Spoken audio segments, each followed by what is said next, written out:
11:30 όταν πρόκειται να κλείσουν, εμφανίστηκε και μια μυστηριώδης κοπέλα και λέει: «Είμαι η Εύη Στρατηγού, θέλω τον πρώτο τόμο του Ισοκράτη και μην με ξαναρωτήσεις ποτέ ποια είμαι».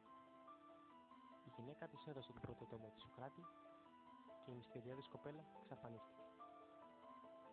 Περνάει ένας μήνας, ξαναεμφανίζεται η μυστηριώδης κοπέλα και λέει: «Θέλω το δεύτερο τόμο του Ισοκράτη». Στον έδωσε η γυναίκα και εξαφανίστηκε πάλι. Η γυναίκα, όπως ήταν φυσικό, φοβήθηκε. Πήγε, βρήκε το αφεντικό και του εξήγησε. Το όνομά της μου είπε ότι τη λένε Εύη Στρατηγού. Αποκλείεται. Γιατί? Εύη Στρατηγού είναι η κόρη μου που αυτοκτόνησε πριν 2 χρόνια γιατί δεν περνούσε τον τρίτο τόμο του Ισοκράτη. Της έδειξε και φωτογραφίες, πράγματι, αυτή ήταν η γυναίκα.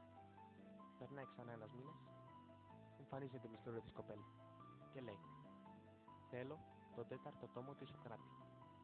Ρωτάει η βιβλιοθηκάριος: «Είστε η Εύη Στρατηγού που αυτοκτόνησε πριν 2 χρόνια?» Ναι.